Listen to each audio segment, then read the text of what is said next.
I'm Lennox Kelafungwa. We are at Fight Laugh Feast 2025. And alongside me is the phenom, the formidable, the great David, the chocolate Knox, Shannon. How much do I have to pay you for that? Wow. That one's for free, bro. Oh, wow. That one's for free. I can't wait to see what happens when I start paying then. That's like a drug deal. I'll give you this first one for free. Yeah, man. I'll give you a good quote going forward, you know. You let me do all your introductions going forward, man. Done. Yeah? Gabe, you're fired. Yeah. Okay. Awesome. I'm here for it. Thanks for coming, man. Well, thanks for. I see right now I have to get you to my conference in order to get on your show. I see how this works. Listen, man. I feel like I've been trying, and I've been wanting the chocolate Knox, and I keep telling people, guys, he's my friend. I know him. In fact, he's a very good friend of mine. I know him, and they're like, "Where's the evidence of this?" So, well, we have you on the show all the time. That's true. You've been coming on a lot. That's absolutely true. Thank you. I think at this point, I've probably been on Cross Politic more than any other show. I like that. Let's keep that tradition. Yeah, I'm very honored. Very honored. It's nice to be like here at a thing that you've been a very big part of building. Yeah. You know, how long you been doing Fight Laugh Feast for at this point? We started in 2020. Yeah. We didn't see COVID coming. I don't think anybody did. Yeah. But somehow we put our conference at the back end of COVID. And so thank God, because we would have did it anyway in the beginning, but we had some time and people had some time to realize that it was a hoax. And so by the time I think we did, it was in like September, October, the first time. And by that time, people were just fed up. Yeah. But they weren't doing anything yet. Sure. And so the conference, I think was one of the moments where it was a big declaration that people are done and they're fed up, and people got together and we did some singing and I mean, you got Gabe's arrest that happened right before that. It kind of loosened things up. Yeah. I'm sure some people were like, you know what, we just want to be with those guys. Whatever's going on there. If somebody's fighting, we want to be in the middle of the fight. Yeah, absolutely, And so the conference kind of was that, and so it was the first time I think a lot of people had been anywhere where there's Christians together gathered singing and praising God. Yeah. And so then we start 2020. And then, so we've been going since then. Sure. Yeah, I think we did 3 conferences that year. Yeah. Within a year. That's amazing. Let me tell you, man, like it's actually been a blessing for me to be here and speak to people who speak about how important you guys have been on their journey.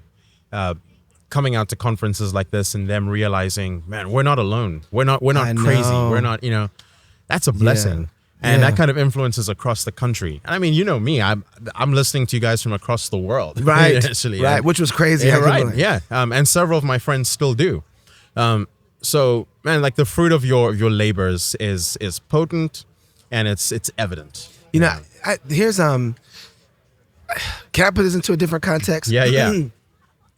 We sit in a room that's probably you've been in there. Yeah. What was that? 12 by 15 or something like that. Yep. And all we are doing, like fighting for shoulder space literally, with Gabe. literally, like, can you get closer? Like, if I get any closer, my wife is going to be like, "What is this? What's going on?" That's how tight it is. Right. But we sit in a room, and we talk, and it's because of who we talk about, and hit the power of His Word that creates such an impact.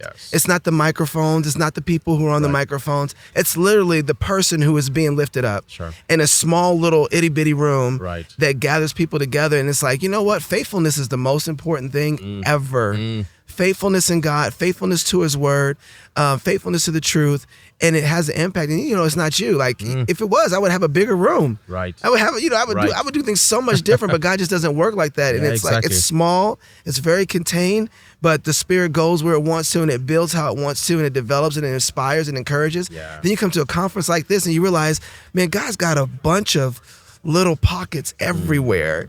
It's not just you. It's got these bunch of little pockets everywhere that's being faithful. And you got this moment where you think like Elijah. Yes. And you're like, man, I'm alone in this. Yes. He's like, hey, calm down. Go take a nap, have something to eat. Yeah. You don't know who you mess with. Yeah. You don't understand. You just got to do some great works. Let me put you on game. I got people all over this joint that ain't bowing no knees because their knees don't bend like that, right? Like, it's like, how dare you think I'm a loser? You think I'm losing this war? Yeah. Oh, you think that you're the only... You think you're the only one I could rise up and do something with? Yeah. And because of that, I think when you start thinking like that, Elijah's thinking, okay, victory has to come through this channel. Yes. Right. But when you understand how God works, you're like, he can bring the victory back to the other side, through the other end, maybe 200 years down the road, or that little kid sitting there holding the coats of people throwing rocks. Yes. No one saw him coming. Yes. Right? Yes. Ah, man, so well said. Bro, you wear so many different hats. I mean, like when you're a great thinker. Oh, thank you. You're a great writer. You're a great communicator. You're a filmmaker. You're a husband. You're a father. There's probably stuff there that I'm not even thinking of right now. But just how do you like to define yourself and what you do? I've never thought of that. Yep. I've never thought of that. I would tell you something. So because I was homeschooled. Yeah. I don't think I knew that. Yes. Were you? I was. No way. Yeah, so we went to government school. I'll tell you the story. Yeah. The moment that I was homeschooled, my parents are bringing me into school, and I'm not going to say the word because my dad was crass at the time, and they got done with the registration right there at the desk, and they were getting ready to get walked to our classroom, and a guy walks up, and he's flaming, just homosexual, straight out, flip-flops on, going the whole effeminate, acting like a woman. Yeah. And he puts his hand on my shoulder and it's like, oh, don't worry, I'll take him to his classroom. And my dad said a couple other things, but he was like, the hell you will. Yeah. And grabbed us. Yeah. And we walked out of the school. And my dad said, we're homeschooling. And, there's a lot of things that I have with my father. Yeah. But those are some great moments that I have too, to be like, my dad knew enough that this wasn't going to go down. Sure. Yeah. Right. And so we started homeschooling from there. But because I was homeschooled, and the way my parents homeschooled me, there wasn't a thing that I didn't think I could do. Right. Which I felt horrible about because I wanted to find that one thing, focus in on it, and just like do it. But I had interest in so many different things. And it took me a long time to figure out like what I was good at and what I could do well. Because when you focus on so many things, you spread your efforts out. And so you just don't have like one narrow view. Yeah. But as you begin to do those things over time, they build up into something like, oh, I can do this.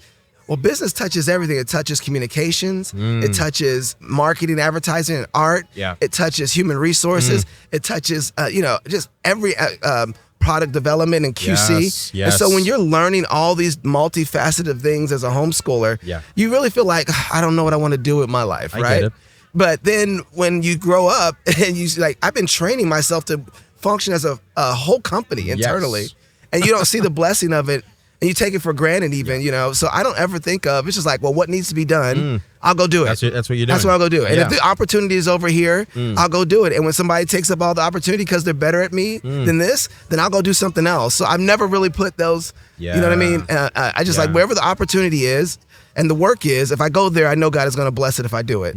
So I never really kind of put myself to a category, but I guess people call me a filmmaker and a producer probably. Let me tell you, man, I totally relate. Homeschooled as well. And I think actually what you said is kind of helping me make sense of my own story.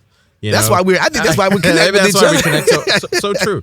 Like, man, I wear so many different hats as well. Yes, you do. Like, you do. It's like, hey, where does the Lord need to be served? Oh, that's where I'm needed. That's where I'm going, Yeah. And I think it teaches you too, like, if there's I'll clean toilets. Right. I really will. Yes, I have no problem. Yes, sir. Because I know that if I do this faithfully and I do this well, I really believe I can make a multi-million or billion-dollar industry doing toilets. I believe that, right? Like, and so I know if I work hard there and serve people well there, that God will bless that. Absolutely. And so, I would never change. I wish I had a better education, but I would never change the way that God has blessed me with this current education. I want my kids to have a better one. Sure. Yeah, it's so good, man. So good. Something I wanted to tap in your mind about topic-wise is, what do you think it's going to take to promote classical Christian education in inner cities? Yeah. I know that's something you and I talk about off camera quite a bit, but I want to bring this to the forefront. Yeah. This year, School Wars is the theme at Fight Laugh Feast. Yeah. We're speaking about the importance of education, speaking about the importance of parenting well. Recently, there's been all kinds of conversations around Black culture and all of that. But what does it look like to promote this new way of thinking? Ironically, it's an old way of thinking, but bringing it into a modern context. What do you think that's going to take? Yeah. I've thought about this a lot. Yeah. I have a huge desire to see Black churches reformed because in a lot of the Black culture that I see is a reflection of what's inside of Black churches. Sir. Exactly. And so when people talk about this, the first thing that I think about is hard to reform a place that you're not. Right. And so it's hard to get inside of urban environments with classical thinking if we're not there. If I said, hey, man, I would love to reform Zambia, it's like, that's great. Appreciate your prayers. Yeah. Want you to. But somebody's going to have to be there. Exactly. And somebody's going to have to, like, if you're going to go to war and you're going to take ground, you're going to have to fight on the ground that you want to take in some way. Right. That's a desire for me in one way or another. But in order for us to reform and to see classical education penetrate more of a metropolitan environment, we're going to have to be in metropolitan areas. And I think that's coming. Right. But right now, I think we have a culture that has been set back in a lot of ways in Christendom. Because we've forgotten the face of our fathers, doctrinally, biblically, you know, all the above, historically. Right. And so we're regrouping. I'm fine with that. And I want us to regroup. I want us to get a firm foundation, but I want us to get a firm foundation to throw a punch. Yes. I don't want us to get a firm foundation so we can sit in the corner of the ring and enjoy the water and the sponge bath that we get. Right. This is a break. Right. You're like a 2 minutes, 90 seconds, right? Let the sponge bath do what it's supposed to do. Get the water, get the grease on your face, make sure your gloves are right, get some coaching. Let the coach tell you what you're supposed to be doing in here and how your opponent's operating, and get your butt back in the ring so you can throw a good punch. Yes. And so I understand, I think the moment we're in is kind of that moment where the bell is rung. Right. Everybody has some clarity because they've been getting knocked around a little bit. Exactly. And the coach is telling us what's going on. So we're getting our foundation. It was like, okay, he's throwing the jab every time you move right. Right. So move right, block the slip the jab, and then throw the hook, right? Yeah, exactly. And so you're getting that information. And I think a lot of us like, oh, it's so good over here. Ooh, that water was cold, you know? and don't understand, we have to get back into the ring. Right. And that's why School Wars, the conference, is that, because it's like, okay, wherever you are, enjoy the moment, but get ready to come back in and throw the punch. And so we have to, and this, I love David Bonson has been talking about this. People are looking at taking dominion right now, I think, in rural places because it's a good place to regroup, but they're thinking about staying there. But I think that we need to look at how do we advance in the places that we love, right? I love Minneapolis. I've seen Minneapolis ransacked and destroyed, and I've seen them take it over, and I want it back. Right. And it just, I don't even feel God has released me yet to go and do a work there. Yeah. But anybody that I see that is doing that work there, I want to support it. I think it was Paul Washer that talked about this. If you're a Christian, there's only two options for you. You either go in the hole and you fight, or you hold the rope for those who do. And so when I see people fighting and I can't fight there, I hold the ropes for them. Yeah. And when I go into the battle to fight, I'm looking for people who got ropes, right, that they can hold while I'm swinging on the walls with my sword and trowel, right? Yeah. And so we're going to have to first go to the places, to the highways and to the hedges, and to compel them to come in. And I don't think that can be taken for granted. Yeah. We can't have just good commentary from a distance. Yes. We're going to have to be there and support the work that's going on in these places. There's a classical Christian school, I believe, in Minneapolis, and they are killing it. Right, killing it, and they're doing well, and so it's happening, and people are advancing. So good. But we're going to have to plant churches first, so that we can get people regenerated, so that we can start giving them the education that they need with that new mind and that new heart and that and a new work. So churches, planting schools that are introducing a new idea to people, and then pubs. I think we're going to have to teach people how to party again. I think people have become Christians because they got all the party out of their life. Right. It's like, well, I'm done now. I didn't waste myself away. Let's go. Might as well go. Remember that song from, I think, was it Jagged Edge? Might as well get married. Right? Right. Yeah. Wait, we ain't getting no younger. Exactly. We might as well do it. It's like, oh, that's not the goal. No, not at all. Which is kind of why I love Fight Laugh Feast as an actual title, name, theme. I think that reminds us what we're supposed to be doing as Christians. You know, we need more joyful Christians who know how to throw parties again. Yes. Who know how to sing songs of festivity and joy and celebration.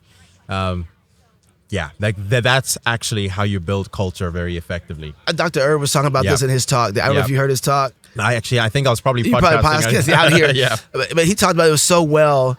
He said part of the way that people are taught the scriptures. Yeah. Actually, he says primarily how the scriptures teach that people are taught the scriptures is through singing. Yes. Right? Yeah. How do you teach people the scriptures? Through songs, hymns, and spiritual songs. Absolutely. How are you built up in the scriptures? Through songs. Like he's like, that is the way in which people are taught and brought up and brought into this. And we don't sing psalms. We don't sing the scriptures.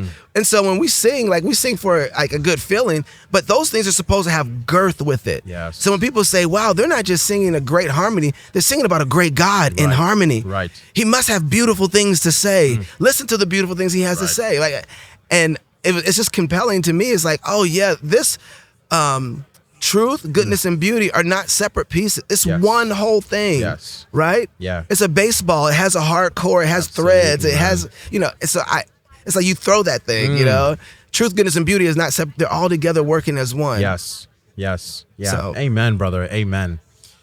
Bro, like what are you excited about in terms of what you're aiming to build going forward? Like what's on your mind? What is Knox trying to do to take over the world? So I'm a homeschooler, so my mind is all over the place. But something just happened recently. It has my attention. Yeah. I've been paying attention to the power industry. So recently started doing some things for a nuclear startup. Oh, wow. And a guy by the name of Isaiah Taylor has really impressed me. And he has a company called Valor. He's 26 years old. And he's just doing it. I'm watching this guy in 2 years do some of the most amazing things in a place that people, he's kind of like, to be very honest, he's reminding me in a lot of ways of like the Charlie Kirk of nuclear. Yeah. He's a young guy. He sees all the regulation that's there. He sees all the problems that's there. He sees and he's just going out there and building stuff. He's getting guys together who are just making stuff. Like, why can't we just make it? Right. Why can't we just do it? And it made me think like, he's just looking in this area of nuclear, but I'm wondering, what else is there that I look at and like, that's just a hard industry to get into. That's pretty tough. Yeah, we can solve that problem. That'd be big. But it's making me take and examine the whole thing and say, what is it that we can just go do? Yeah. Like not ask permission for. Right. Yeah, it's going to be hard. Sure. Yeah, it's going to be difficult, but why not? And because of I've been really thinking and meditating on the children of Israel coming out of Egypt. Yeah. And thinking about how much Joshua and Caleb trust the promises of God. Yes. And how much they had to wait for a generation to die off before they could go get what they knew God told them they could have. Right. Yep. And then when they get there, they're radical. Oh, yeah. Like, especially Caleb. Caleb is crazy. He's ready to go. Yo, Caleb is like, he's doing stuff like, yo, that's a mountain with giants over there. Yep. Hey, Joshua, God said we can have this land, right? Let's go see if God won't give us that mountain. Yep. I got it. Just me and my people. Me and my clan will go take. And he's doing stuff like that. He's like, God, would you give us that? Right. And I'm thinking like, why are we thinking like that right now? Exactly. Like, I wonder if God won't give us the oil industry again. I wonder if God won't give us, building skyscrapers again. I wonder if God won't give us, some of the, I think right now because we're under attack, we think of like building the small things. But I'm watching this guy, Isaiah, and I'm thinking about Caleb. And I'm like, I wonder, what's the biggest thing I can think about and wonder if God won't give us that? Yes. And it's like, yes, giants are in control of it, right? But God has a promise. And he gave us a promise. Amen. And so do I trust it? Right. It's like, if I don't trust that, I ain't got nothing else. Exactly. So I better trust it. And so now I'm thinking about, okay, God, what are your promises? Where's the biggest giants at? And I wonder if you won't give it to us. Yes. And so my mind has got many different things. Yes. I'm looking at them, what they're doing with nuclear. I'm like, I wonder what other power options do we have? And, what can I shape my kids for? So my mind's all over the place. I'm just thinking like, this is a God's world. I love it. He gets to make the rules, and I wonder what he won't give me. Yeah. So I couldn't even say one thing, but that's like, I'm looking at nuclear right now. I'm like, man, that's great. But he seems like he's got that covered. Right. Right. I wonder if God won't actually do some of these crazy wind turbine things. Like they got him there. Yeah, it's a stupid idea. Well, maybe we could. But do maybe something exactly. Is there a thing that we can do with these things? Because they just bury them when they get done because there's nothing they can do with it, right? Exactly. And so I'm like, all right, Lord. I got to get the family together. We need to have a powwow, y'all. Right. You know, so yeah, I love that. Sorry, that's not a great answer, but it's just what it is. It's a terrific answer, honestly. I love that. I just love how you're rooting it in Scripture. The Lord giving us real promises that we ought to believe. Yes. Right. And when we believe them, I mean, what's a giant to our God? Yeah. Right. And that's how we got to be thinking. Aiming big, aiming high. It's one of the things that Ben Merkel at NSA likes to harp on constantly. Like, hey, we need to nurture that ambition. Yes. We need to be aiming high. We need to be going big. That's how we win, you know? That's something that I think is missing, and that intentionally missing, because ambitious men are a problem for governments. Yes. Right? Yes. Free men, right? Libre. Yes. Free men are a problem for governments that want to have you under control because they go build things that don't need the government. Right? Yes. Which is what they're supposed to be doing if you're going to have a free nation. Right. Right? So. Oh, man, so well said. Brother, how can we be praying for you and your family, your ministry, your work? You know, there's a lot of work to be done. Yeah. I don't be praying that I really spend my time building up my family more than building up other people's kingdoms. Right. I want to make sure that the kingdom that God has given me to build, yes, sir, that I build it well, because out of all the things that I build, the best things that I want to get back to the Lord are my children and my wife, and say, Lord, here's a talent you've given me. Yes. You know, like Vody talked about, 100%. Right? And so those I want to be faithful. Yes. I love what Vody said at his memorial. He's like, there's two things that I want. Yeah. Like when I told my wife, when I die, that I could tell my wife, you know, I was faithful to you. Yeah. And the other thing is that my kids are able to reach and grasp beyond, further than me, right? Absolutely. And so that's the main thing that I want. Like that's the legacy I want to leave, because I think that testifies to the faithfulness that God has given to Chocolate Knox. Like, look at his family, look what God did with them. And that God is glorified in that. So I think that's really where I want the prayers at, because there's a lot of opportunity. Yes. And I think we can get lost, you know, in some ways of, we got so much to build and God gave us this, and we can forget or not focus the main attention on our family. And so I don't want my kids to look at the work that I do and say, I wish we had more of Dad. I want them to be like, my dad did both of those things, and we didn't feel neglected in the process. Right. You know what I mean? In fact, something you're doing really well is you're bringing your kids along with you in everything you're doing. Man. Yeah, that's so fun to see unfold. You're working with your kids. Yeah. What a blessing that is a blessing. It's just happened that my son and my daughter are here working the conference, and so I'm having those opportunities, and for them to get to work, and like, hey, you're getting up at 6 o'clock in the morning, you're going to bed at midnight. You know, I love that. You know, I love to see what that makes them. Yeah. Oh man, that's a blessing, brother. I'm so grateful for you. Man, you have been a real brother, a true friend. You've been a confidant to me. And it's just a privilege doing this life with you, being on the front lines of the wars with you. Man, God bless you. Oh, brother, the feeling is mutual. You're like a brother from another mother, man. Absolutely. Yeah, absolutely. Absolutely. God bless you, man. God bless you, man. Yeah. Appreciate you. Yeah.